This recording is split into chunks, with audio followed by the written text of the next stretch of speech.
आज के एपिसोड पर डिस्कशन करने से पहले I would like to request you to subscribe our YouTube channel and follow us on Facebook and Twitter as well.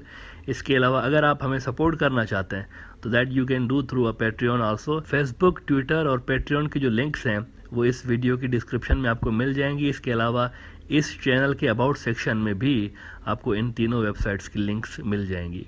मित्रों, 11 अक्टूबर 2019 की एक सुहानी शाम थी। साउथ इंडियन रियासत तमिलनाडु में एक खूबसूरत और हिस्टोरिकल जगह है ममलापुरम। ममलापुरम में ठंडी ठंडी हवाएं चल रही थीं। तितलियां जो हैं वो फूलों के ऊपर खुशी से डांस कर रही थी, चिड़ियाँ चहचहा रही थी। पास ही बहती नदी से पानी की हल्की सी आवाज़ माहौल को और भी मधुर और पीसफुल कर रही थी कि ऐसे में भारत के लोकप्रिय नेता, गुजरात के गुरु नरेंद्र मोदी और 56 मिलीमीटर वाले बाबा ट्रेडिशनल तमिल धोती पहन के कैमरा के सामने नमूदार होते हैं और किसी के इंतज़ार में वहाँ पर टहलते हुए नजर आते हैं। कोई ख़ास मेहमान ख़ास जगह पर यहाँ आने वाला था जिसका मोदी साहब इंतज़ार कर रहे थे। अच्छा, वैसे बीजेपी का कोई लेना देना है नहीं साउथ इंडिया के कल्चर के साथ या साउथ इंडिया के लोगों के साथ। वहाँ पे उनको बहुत ही कम सपोर्ट हासिल है। किसी नॉर्थ इंडियन डोमिनेटेड सियासी पार्टी के नेताओं का यूं ट्रेडिशनल तमिल ड्रेस पहनना बिल्कुल ऐसा लग रहा था जैसे किसी अंग्रेजी डिस्को सिंगर से कव्वाली ज़बरदस्ती गवाई जाए कि तुम कव्वाली गाओ। मोदी साहब बिल्कुल तमिल ड्रेस में ऐसे लग रहे थे। लेकिन बहरहाल ऊँट पटांग हरकतें तो मोदी साहब करते रहते हैं। ड्रेसिंग भी उनकी रणबीर कपूर की तरह वो भी अजीब व गरीब किस्म की ड्रेसिंग कर रहे हैं, वैसे ही मशहूर हैं। तो ये कोई नई बात नहीं थी कि वो इस तरह तमिल ड्रेस पहन के तुलू हुए। उस रोज़ भी वो लुंगी पहन के लुंगी डांस करने आए हुए थे। बड़े खुश थे ममलापुरम के अंदर। और वो मेहमान भी बिलाखिर आ गया जिसका मोदी साहब वहाँ पर इंतज़ार कर रहे थे। And it was a Chinese president Xi Jinping. बड़ा वार्म वेलकम मोदी साहब इनका करते हैं और बातें करते करते इनको अपने साथ ला के झूले पे बिठाते हैं और झूला झूलते हैं इनके साथ। और वहाँ ममलापुरम की हिस्ट्री बताने लगते हैं उनको। दिल्ली छोड़ के ममलापुरम के छोटे से शहर में चाइनीज़ सदर को इनवाइट करने के पीछे एक ख़ास रीज़न था। बेसिकली मोदी साहब चीन को इंडिया और चाइना के हिस्टोरिकल संबंधों के बारे में बेसिकली बताना चाह रहे थे। इस विज़िट से मात्र 2 महीने पहले ही इन्होंने लद्दाख और कश्मीर से आर्टिकल 370 हटाया हुआ था बाय द वे। और डर ये था कि पाकिस्तान नाराज़ होगा और फिर कुछ करेगा बॉर्डर पर, लेकिन उनको जो है हम मैनेज कर लेंगे मिलिटरली। लेकिन चीन भी लद्दाख की वजह से ये कंसर्न थे कि चीन जो है वो भी लद्दाख की वजह से कुछ ना कुछ गड़बड़ कर सकता है और ये प्रोटेस्ट कर सकता है कि आपने लद्दाख के डिस्प्यूटेड इलाके का स्टेटस डिस्प्यूटेड से चेंज क्यों किया है। तो एक तो 370 आर्टिकल हटाने से पहले इंडियन फॉरेन मिनिस्टर जयशंकर साहब को भेजा गया था चाइना कि वहाँ जाके आप क्लियर करके आओ उनको कि मित्रों वी लव यू। आर्टिकल 370 हटाने से आपकी और हमारी मोहब्बत में कोई फ़र्क नहीं पड़ेगा। लेकिन तब भी चाइनीज़ ने इसको स्ट्रेट अवे रिजेक्ट किया था इस अमल को और वाज़े कर दिया था कि ऐसा मत करें। लेकिन मोदी साहब ने तो कर दिया। मोदी साहब को लगा कि मैं तो बहुत बड़ा कोई इंडिया का खुमैनी हूँ, मैं तो इतना बड़ा सुप्रीम लीडर हूँ भाई, मैं तो मैनेज कर लूँगा आराम से, चाइना क्या है मेरे सामने।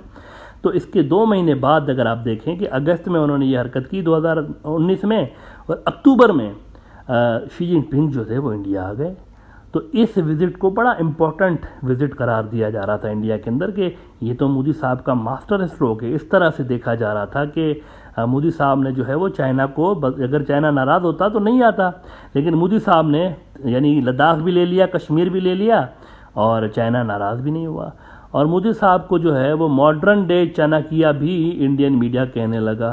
चाणक्य असल में मशहूर फ़िलासफ़र और पॉलिटिकल साइंटिस्ट था जो कि हज़ारों साल पहले आज के पाकिस्तान के शहर टेक्सिला में पैदा हुआ था। इंडियंस उसको अपना कन्फ्यूशियस मानते हैं, वो उनको सियासी गुरु मानते हैं चाणक्य को अपना। लेकिन टेक्निकली चाणक्य वादा पाकिस्तानी, यानी वो उस इलाके में पैदा हुआ जो कि पाकिस्तान का इलाका है। बहरहाल जी, मोदी जी की बड़ी विक्ट्री जाहिर की गई कि चीन जो है वो भी इंडिया के साथ मिल गया है और कश्मीर भी आ गया हमारे पास, लद्दाख भी आ गया और हमारी जो स्ट्रॉन्ग रिलेशंस मज़ीद स्ट्रॉन्ग हो गए चाइना के साथ। और अब प्लान आगे का बनाया जा रहा था इंडिया में कि जनाब आगे का प्लान ये है कि पाकिस्तानी कश्मीर कैसे लेना है और कब लेना है, ये प्लान बन रहा था। और अक्सर चीन के लिए भी ये जो चाइना के पास इलाका है इसके लिए भी प्लान बनाए जा रहे थे कि प्यार मोहब्बत के साथ डिप्लोमेटिकली हम जो ना लड़ के नहीं, डिप्लोमेटिकली यानी जैसे ममलापुरम घुमा रहे हैं ना शी जिनपिंग को, ऐसे ही प्यार मोहब्बत दिखा के हम वो इलाका भी ले लेंगे सारा। ये सारे प्लान बन रहे थे। और उसी अरसे के दौरान मोदी साहब जो थे वो ममलापुरम को मारे थे शी जिनपिंग को। इंडिया में माना जाता है कि 1500 साल पहले यहाँ पालवा सल्तनत थी ममलापुरम तमिलनाडु के अंदर, जो कि चीन की सल्तनत की दोस्त थी और तिब्बत के ग्रोइंग थ्रेट्स को लेकर वो चीन की मदद करते थे। पालवा किंग्स जो थे वो झूले पे मोदी साहब अपनी टूटी फूटी अंग्रेजी में शी जिनपिंग को असल में यही हिस्ट्री पढ़ाते रहे कि आपसे तो हमारा युगों युगों का प्रेम का संबंध है मित्रों, आप पाकिस्तान की तरफ किधर चले गए? हम भी तो आपके दोस्त रहे हजारों साल से भाई। पालवा हमारे किंग्स जो थे वो आपके दोस्त थे, वो यहाँ के ही थे। वो इसीलिए असल में उन्होंने ममलापुरम में बुलाया हुआ था बेसिकली, वरना वो दिल्ली में भी बुला सकते थे चीनी सदर को। तो मोदी साहब असल में यही लेक्चर दे रहे थे चाइनीज़ को कि आप उधर पाकिस्तान को क्या देख रहे हैं भाई, तेरा ध्यान किधर है, ये तेरा हीरो इधर है, हजारों साल से तो हम आपके दोस्त हैं, तो आप उनको क्या देख रहे हैं, हमारे साथ मिल जाए। अच्छा, हिंदुत्व के नेता और मोदी साहब के यूनियन मिनिस्टर जितेंद्र सिंह ने तब कहा कि जनाब after article 370 next target of Modi government 2.0 is getting back POK Pakistan occupied Kashmir.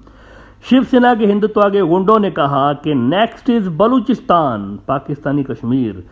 तब के Indian home minister Amit Shah ने कहा कि जब मैं कश्मीर की बात करता हूं तो पाकिस्तानी कश्मीर और अक्साई चीन जो है, जो कि चाइना के पास है बाय द वे, ये दोनों उसका हिस्सा हैं, मैं दोनों की बात करता हूं।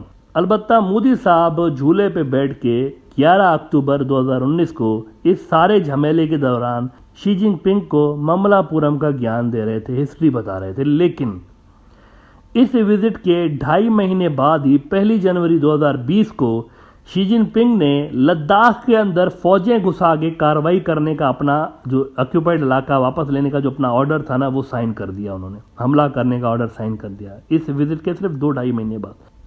यानी दुनिया भर की बड़ झूले पे बैठ के मोदी साहब ने कर तो ली, लेकिन इस बंदे को ये क्लू तक नहीं मिल सका कि 2 महीने के बाद चाइना क्या करने वाला है। अब ये इसकी आप देखें, ये लीडर इसको कहा जाता है, लेकिन इसको पता ही नहीं चल सका कि 2 महीने के बाद क्या मूड है शी जिनपिंग का।